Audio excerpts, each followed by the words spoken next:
Cette semaine, on met la table pour les lauriers de la gastronomie québécoise, édition 2025, restaurant de l'année, chef de l'année, révélation de l'année et cantine de l'année. Ils sont toutes et tous dans cet épisode. Je suis Nicolas Boulet et vous écoutez On met la table, un balado de l'association Restauration Québec. Bienvenue. C'est donc un épisode spécial consacré aux lauriers de la gastronomie québécoise que l'on vous propose cette semaine. La RQ était présente le 26 mai dernier au New City Gas à Montréal pour la 7e édition du gala, un événement désormais très attendu par l'ensemble de l'industrie de la restauration.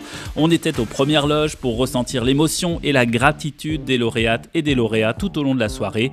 Dans ce balado, vous pourrez écouter Stéphane Moda du restaurant de l'année Le Clan, Alexandra Roy et Charles Provencher-Proux, chef de l'année pour le restaurant Melba, Jana Larose du comptoir de l'auberge Révélation de l'année et enfin Colombe Saint-Pierre dont la cantine côtière a été sacrée cantine de l'année. Allez, on part ça avec Stéphane Moda qui a donc vu son restaurant Le Clan à Québec recevoir le plus prestigieux prix de la soirée, celui de restaurant de l'année. Il est monté sur scène avec toute son équipe car Le Clan, ce n'est pas qu'un nom de restaurant, c'est beaucoup plus. C'est Le Clan, c'est comme... C'est vrai que c'est une philosophie, c'est beaucoup de monde qui sont en arrière, qui travaillent fort là, autour de la même philosophie, puis ça... on le fait pour de vrai, pour de bon, avec des vraies personnes. T'sais. Fait que pour moi, c'est important là, de le partager avec mes équipes, avec ma famille, avec mes partenaires. Pour moi, c'est comme... on sauve pas des vies. T'sais, on va pas sur la Lune. Nous, on fait du manger. Fait que si jamais le restaurant peut avoir des résultats comme celui-là, ça veut dire là, qu'on est sur la bonne voie. T'sais. Ça veut dire qu'on est sur notre X. Quoi. Les lauriers, comparativement à bien d'autres affaires, c'est vraiment un vote de l'industrie. Fait que c'est comme si... Tout le monde te disait « Ouais, c'est cool, tu sais. Ouais, ce que tu fais, c'est cool. » Je suis d'une autre génération aussi, je veux dire, j'ai un certain âge, mais toujours les mêmes dents, là, tu sais, j'ai toujours en vouloir, tu sais, le couteau entre les dents, tu sais. Fait que, tu sais, pour moi, c'est super important, là, tu sais, de toujours rester à l'affût, et puis de pouvoir continuer à avancer, créer, évoluer, ouvrir des nouveaux marchés, tu sais, ouvrir de nouveaux produits, etc. Ça, c'est pour moi, c'est important, là. Le moteur, justement, de ta carrière, de tout ça, c'est quoi, finalement? Ben moi, le moteur de ça, c'est... Moi, je suis quelqu'un de très, très coopératif, tu sais. Moi, l'idée, elle n'est pas obligée de venir de moi, tu sais. Ce qui prime en premier, c'est les fournisseurs, les producteurs, le produit, d'où ça vient, qui, quoi, comment, l'histoire. Tu sais, qui c'est qui le pêche. Tu sais, je travaille avec des Inuits pour avoir du homard pêché à la main, tu sais. Moi, c'est toujours du micro-produit dans un restaurant qui fait quand même du volume, veut pas, tu sais. Moi, je suis ouvert 7 jours semaine, là. Je suis ouvert 5 midi, 2 brunch, 7 soirs. Tu sais, moi, je suis ouvert tout le temps. Mais j'essaie de faire avec les gens, d'avoir une vraie incidence sur leur futur à eux autres. Tu sais, mon pêcheur, quand il vient pour du stock. Là, fait que pour moi, c'est super important là, d'avoir une vraie incidence sur le quotidien des gens. Tu es passé par de nombreux restaurants, des restaurants qu'on connaît beaucoup, qu'on connaît bien. Est-ce que Le Clan, comme tu l'as dit tantôt, c'est vraiment celui où tu t'épanouis le plus? Oui, parce qu'il y a une certaine liberté, là, une liberté... Puis je reprends ce que tu disais tout à l'heure, c'est une liberté brute. C'est-à-dire que moi, une journée, je veux travailler, je sais pas moi... du flétan qui vient d'arriver de Natashquan, ben, je travaille du flétan de Natashquan. Si demain, je travaille, peu importe quoi, du bœuf à Fredo, du porc à Christian Picarol, moi, il faut qu'on soit des amis avant. Puis après ça, moi, c'est brut. J'ai envie de le travailler, je le travaille. Quand il n'y en a plus, on passe à d'autres choses, puis on a une autre lubie. T'sais. Mais oui, je m'épanouis là, énormément. On a changé le menu 540 fois en 4 ans. Là. Fait que, on le change dépendamment de qu'est-ce qui rentre, qu'est-ce qui arrive. T'sais, comme là, c'est les asperges. Ben là, je suis pas prêt. Il n'y a pas les asperges encore. Je n'ai pas l'idée. Mais ça va arriver. Alors, on l'a vu ce soir dans le Gala des Lauriers, beaucoup de prix en région ou à Québec. Est-ce que ça traduit quelque chose de notre terroir et de notre gastronomie ici? Mais moi, je pense que tous les chefs, là, qu'ils soient de Montréal, de Québec, de Gatineau, de peu importe où, là, on a tous la même vision. Chacun a son niveau, chacun a sa vision. Mais je pense que ça ne traduit pas grand-chose. C'est juste... Peut-être qu'on est plus proche de la nature chez nous, je ne sais pas. Mais c'est un désir, tout le monde le fait. Antonin est ici, Charles-Antoine. Moi, c'est tous des amis. Mais Kim Côté de Kamouraska. Toute cette gang-là, on a tous cette espèce de même volonté de faire en sorte que Michelin, pas Michelin, Laurier, pas Laurier, moi, je ferais... mettons, j'aurais pas gagné ce soir, j'aurais pas changé demain. Pour moi, c'est important. Pour moi, c'est important de garder le cap, là, puis de dire à l'international... Hey, les gars, là, on est là. Ça existe ici. Là. De la gastronomie québécoise, qu'est-ce que tu retiens? Qu'est-ce que tu veux mettre en avant dans tes menus, tes assiettes? Moi, c'est les produits, c'est les histoires, c'est les gens qui sont en arrière. Moi, c'est les gens qui se mettent les mains dedans. C'est aussi une certaine... traditions de Premières Nations, là, parce que moi, je voyage beaucoup au travers du Québec, que ce soit dans le Grand Nord, que ce soit chez les Cris, que ce soit à la baie James, que ce soit, peu importe. Mais pour moi, c'est super important là, d'aller voir qu'est-ce qui se passait ou qu'est-ce qui se passe encore là pour pouvoir le retransmettre à ma façon. Fait que c'est comme la cuisine québécoise, c'est une espèce de melting pot de bain des affaires, mais le produit, on n'a rien à envier à personne ici. Là. Rien du tout. Là. Des produits, il y en a. Puis des produits exotiques. J'ai reçu des chefs français là, qui disaient mais c'est quoi ça? T'sais? Puis tu leur fais goûter. C'est oh, waouh, nous, on n'a pas ça chez nous. OK, ça, j'aime ça. Moi, j'aime ça. Justement, en parlant des produits, je pense que tu as un cheval de bataille. On le connaît, c'est le gibier. Est-ce que ça percole encore? Est-ce que tu as encore des envies, des souhaits, des rêves? Oui, tout à fait. Moi, j'ai encore des rêves par rapport à ça. Puis, tu sais, je vais dire quelque chose que Colombe a déjà dit, là, Colombe Saint-Pierre. Moi, je ne pourrais pas mourir tant que ce n'est pas arrivé. Parce que c'est l'essence même de notre terroir, de produits de notre terroir. Je sais qu'il y a plein d'enjeux. Je comprends les enjeux par rapport aux chasseurs, par rapport au braconnage, etc. Mais il y a sûrement une façon logique de le faire à quelque part là, pour qu'on puisse servir de l'orignal ou du chevreuil ou peu importe. Quelque chose sur nos tables, saisonnier, peu importe de quelle façon, mais il faut qu'on y arrive. On n'aura pas le choix de passer par là. Alors je reviens à la cérémonie ce soir. Le clan, c'est le nom du restaurant. Et ce soir, on l'a vu aussi sur scène, c'était un clan, une famille qui se réunissait. Comment tu as perçu ça, cette récompense aussi pour l'équipe? Mais tu sais, quand tu es chef et que tu pars, nous, le restaurant, il a 3 ans et demi, fait que quand tu pars à un restaurant comme celui-là, c'est beaucoup d'énergie que tu mets là-dedans. C'est beaucoup d'heures que tu passes pas avec ta famille. C'est beaucoup de choses. Moi, il y a beaucoup d'enfants qui travaillent aussi in and out, au restaurant des fois, là, en salle, en service, en cuisine, etc. Mais pour moi, le clan, c'est ma famille, mon équipe, les fournisseurs qui font en sorte. C'est une expérience plurielle. Moi, tout seul, je suis rien. Je pourrais avoir la meilleure équipe, travailler avec des fournisseurs, des machins, mais non, moi, j'ai besoin d'avoir des noms, j'ai besoin d'avoir des amis. Je suis une bébite sociale, moi, j'ai besoin d'avoir tout ce monde-là autour de moi, là, qui fait comme, OK, cool. Puis là, en plus, une tape dans le dos qui dit, hey, lâche pas la patate, là. Ça, c'est parfait pour moi, ça. J'ai fini sur le stage en disant, moi, ce que je fais dans la vie, c'est de l'hospitalité. Fait que moi, je veux pas perdre ça de vue. Je veux jamais oublier que de la restauration en tant que chef cuisinier, aubergiste, tavernier, appelle ça comme tu veux, à la fin, c'est de l'hospitalité. On est là pour donner du plaisir aux gens. On travaille fort pour ça. Puis, il y a une espèce de don de soi. Il y a une espèce de je sais pas, c'est être comme curé, quoi. Je veux dire, tu es là pour faire du bien. Là, moi, je donne pas de mauvaises nouvelles à personne. Moi, je fais manger. C'est ça que je fais dans la vie. Fait que et le clan, il faut qu'il soit comme ça. Ma famille autour, mes fournisseurs, mes machins, c'est une espèce de bienveillance au travers de tout ça là, qui fait que, écoute, ça fonctionne. Nous sommes avec Alexandra et Charles. Restaurant Melba, vous avez gagné le prix chef et chef-feu de l'année 2025. Tout d'abord, quelle émotion vous a traversé quand vous avez reçu le prix ou quand votre nom est apparu? Beaucoup de fierté. Je pense que c'était une belle reconnaissance de monter sur scène les deux ensemble pour le travail qu'on fait ensemble tous les jours. C'est vraiment... On a été très émotifs de recevoir ce prix-là, puis de se regarder dans le blanc des yeux, puis de se dire que, dans le fond, on fait quelque chose de correct au Melba, puis que c'est reconnu, puis que les gens ils sont contents de venir manger chez nous. Là. Moi, j'ai une pensée pour tous nos proches, la famille, les amis qui nous supportent là-dedans, parce que, personnellement, je ne crois pas qu'on arrive à se rendre où est-ce qu'on se rend sans tous les gens qui nous entourent pour nous supporter là-dedans. Donc, c'est vraiment la première pensée que j'ai eue quand ils ont nommé nos noms. Puis bien sûr, une grande fierté, comme Alexandra l'a dit.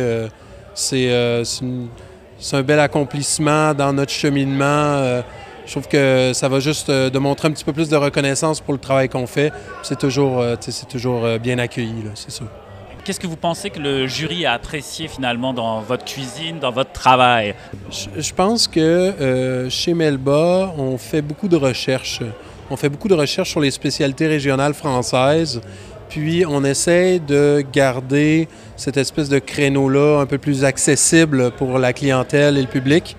Je pense que c'est peut-être quelque chose qui a joué en notre faveur. Ça va faire bientôt 3 ans qu'on est ouvert. On essaie de garder une belle constance aussi dans le produit qu'on offre. Justement, Alex et moi, on est toujours là. Donc, je pense que ça, c'est peut-être quelque chose qui a aidé à tirer notre épingle du jeu.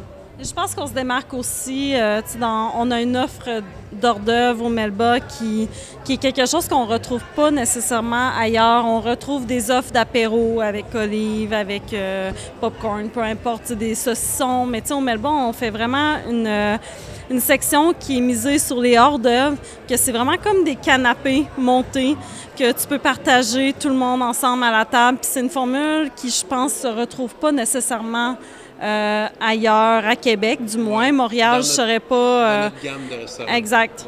Puis on essaie d'avoir ce petit côté-là. Pour moi, un hors-d'œuvre peut faire fancy un petit peu des fois, mais on essaie de garder ça accessible. Oui, d'ailleurs, le Melba, comment vous le qualifiez comme restaurant? Qu'est-ce qui vous anime, l'état d'esprit qui se transpose de votre cuisine jusque dans la salle, finalement? En fait, c'est un restaurant d'inspiration française dans lequel on essaie d'utiliser les produits locaux du mieux qu'on peut selon la saison. En fait, nous, quand on cuisine pour le Melba, on cuisine des choses qu'on aimerait faire pour des gens qu'on reçoit à la maison ou des choses que nous, on aimerait manger au restaurant. Tu sais, c'est vraiment...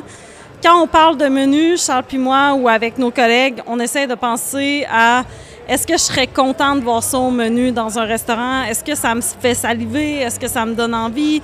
Est-ce que sur la table, quand tu mets toutes les hors d'œuvre à côté de l'autre, est-ce que ça fait beau? Est-ce que les gens ils viennent avec les étoiles dans les yeux de voir tout cet assemblage-là d'hors d'œuvre? C'est vraiment, on essaie de créer une expérience qui est unique sans tomber dans l'autre gamme. J'aime dire que le lieu est confortable. C'est une ambiance feutrée qu'on trouve chaleureuse. Moi, j'inclus ça un peu dans la description du restaurant parce que je trouve que ça fait partie de l'expérience quand les clients y rentrent chez nous.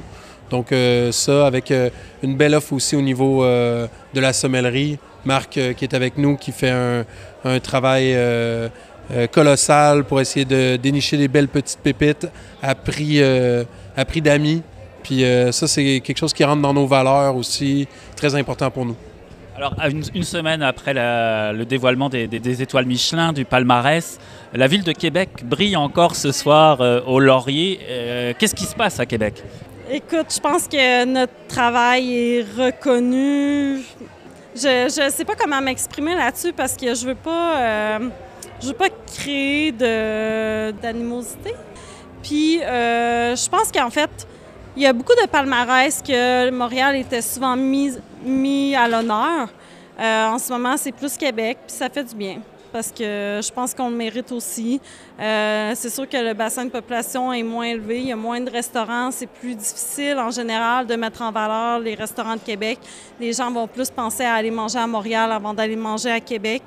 Fait que ça fait juste du bien en ce moment avec le contexte économique de faire valoir Québec parce que les gens à Québec, des fois, tu sais, il y a quand même plus de distance à parcourir pour se rendre au restaurant pour les habitants de Québec.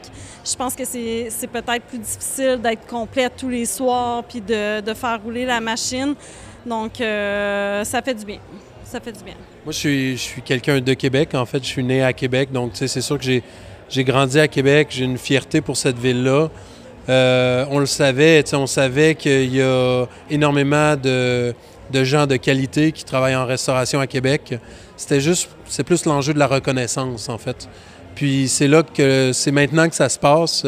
C'est avec grande fierté là, tu sais, qu'on reconnaît le travail qui est fait dans notre ville, qui est une ville assez petite. Hein? Tout le monde se connaît. C'est une ville qui est saisonnière aussi, fait qu'on a besoin d'amener du tourisme l'hiver, printemps, l'automne, entre Noël et l'été. Il peut y avoir des remous à la rentrée scolaire. Donc, tu sais, c'est des choses qu'on sait comme restaurateur à Québec. Fait que juste le fait d'avoir un guide qui vient nous appuyer un petit peu, c'est une belle petite tape dans le dos, on va le prendre, c'est sûr. Et quand ça vient de l'industrie elle-même, comme ce soir pour les Lauriers, c'est encore plus gratifiant, j'imagine? Ah, moi, c'est tellement flatteur.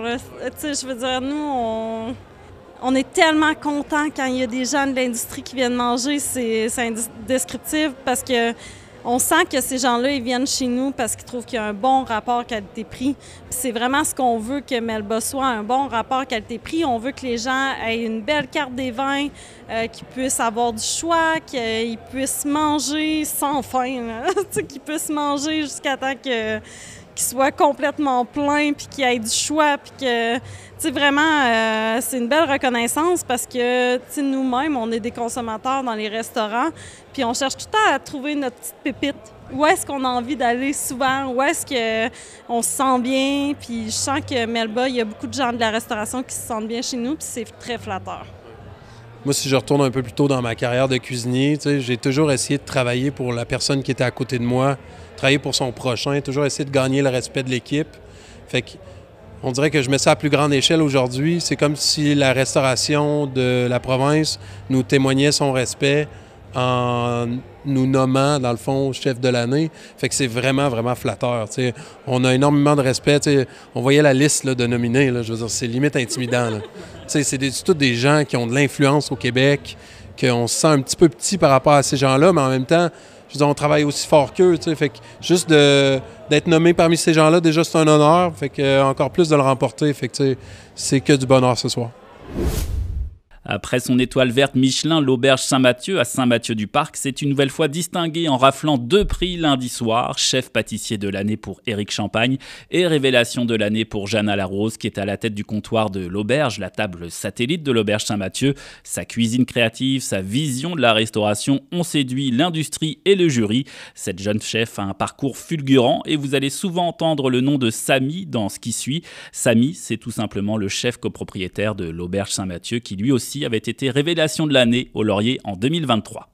Dans le fond, moi, j'ai commencé à 17 ans. En fait, à 16 ans, je suis allée faire mon DEP à Drummondville. Je suis partie de Victoriaville à Drummondville 1 an. Ensuite de ça, j'ai déménagé à Trois-Rivières, Poivre-Noir pendant 3 ans. Une super de belle école pour ensuite tomber en amour avec le projet à Samy, embarquer là-dedans. Il m'a placé dans des super de beaux stages, au Mousseau, à l'île flottante, au Ono, Izakaya. J'ai aussi travaillé au Verlim cet hiver parce que mon restaurant avec le comptoir, c'est saisonnier. Donc, Verlim avec la chef Amy Plante, incroyable. Donc, vraiment, Samy qui me propulse un peu partout à aller suivre mes instincts, me dire, si tu veux faire un stage, vas-y, on t'encourage, on te back. Je pense que, en gros, c'est ça mon parcours.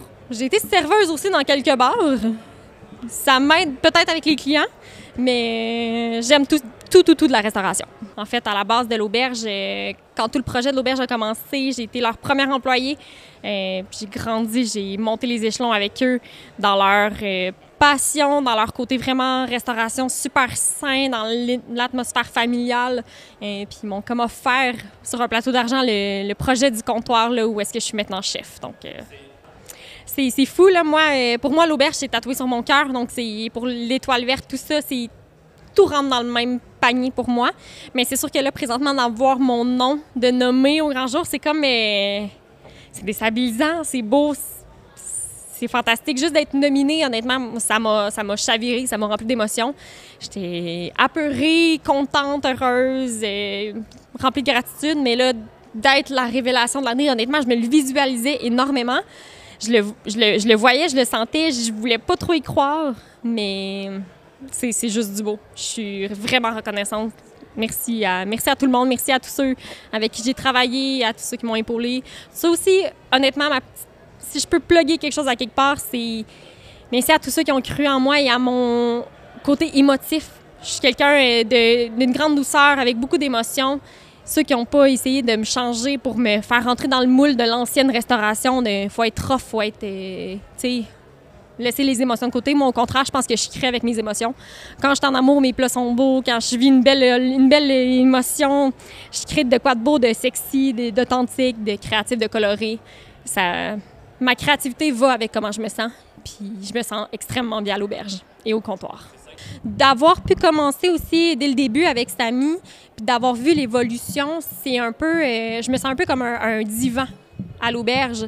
Les gens ne savent pas que je suis là depuis le début nécessairement, mais moi, je sens que je fit dans l'espace, je me moule aux gens, j'ai ma place, puis je suis vraiment reconnaissante. Là. J'ai juste hâte, honnêtement, de voir Samy, de le serrer dans mes bras puis de le remercier parce que je lui dois beaucoup.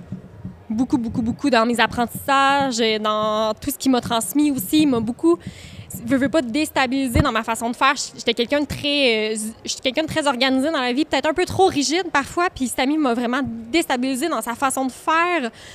Puis aujourd'hui, je peux juste le remercier de ça parce que c'est à cause de lui que je peux créer, sans suivre des règles, en sortant du moule, en fait, honnêtement. Là, c'est grâce à lui beaucoup. Il y a comme une vibe de vacances un peu. Tu sais, quand tu sors de ton restaurant pour faire un événement, c'est un peu ça tous les jours à l'auberge puis au comptoir. C'est de l'organisation, pif-paf, let's go, on y va, on est en team. C'est vraiment, c'est presque communautaire aussi. Veux pas, si je parle du snack bar chez Mélo aussi, il y a beaucoup d'entraide, de fraternité. C'est vraiment du beau. Il n'y a comme pas l'esprit de compétition qu'on peut retrouver souvent en restauration. Même que j'ai engagé un nouvel employé dernièrement qui me demandait avec qui qu'on était en compétition. Puis j'avais pas de réponse à lui donner, dans le sens que pas qu'on se compare pas, mais seulement qu'on voit pas ça comme ça. Même avec les restaurants un petit peu plus loin qui sont à Trois-Rivières, il y a beaucoup d'entraide. Vraiment, vraiment le fun. C'est un partage de connaissances plus que d'ego, si je peux dire. Jana, lors de ton discours sur scène, tu as tenu à saluer les femmes de la restauration. Pourquoi ce message? Je pense que c'est à cause de mon parcours, honnêtement. Et le nombre de fois que j'ai pu avoir des commentaires comme faut que tu sois plus rough, faut que tu laisses tes émotions de côté, faut que tu laisses ta douceur de côté, tu t'offres pas dans ce métier-là. Puis j'ai jamais écouté ces messages-là. Puis jamais à l'auberge j'ai entendu un discours comme ça. Puis ça m'a vraiment fait du bien, ça m'a vraiment permis de me déployer en tant que femme aussi. Puis tu sais, quand je me fais dire que mes plats, ils ont un allure sexy, qu'ils sont gourmets, qu'ils sont délicats, qu'ils sont féminins, pour moi, c'est juste des compliments. Donc pourquoi la femme devrait mériter tous ces compliments à la base? Puis on a tellement notre place en restauration juste par le fait que à quel point on aime un cocktail délicat, floral, joli, on aime les couleurs, on aime les belles présentations. C'est tout ce que la femme représente, en fait. Donc, c'est le fun de pouvoir voir une femme en arrière du chapeau aussi. C'est le fun, là.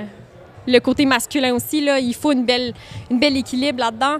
Mais la femme a besoin de partager sa douceur comme ça aussi en restant authentique, en restant proche de ses émotions, sans avoir à prendre le rôle un peu plus mâle, un peu plus alpha. On n'a pas nécessairement besoin de ça. Moi, j'encourage ça, puis si j'étais pas restée authentique à ma personne, je pense pas que je ferais encore ce métier-là. On est avec Colombe Saint-Pierre. Colombe, tout sourire parce que ce soir, vous avez remporté le prix de cantine de l'année. Raconte-nous un peu quel effet ça fait de recevoir ce prix-là pour ce restaurant-là. La cantine, en fait, premièrement, il faut mentionner que c'est la première fois, c'est une première au Laurier. D'intégrer la cantine à titre de prix honorifique au Laurier de la gastronomie, je trouve ça très québécois. Puis, on est là pour représenter le Québec. La cantine, c'est vraiment une invention 100% québécoise.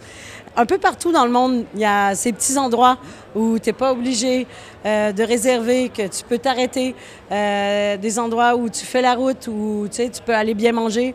Ça se voit en Europe, ça se voit en Asie, un peu partout avec la cuisine de rue.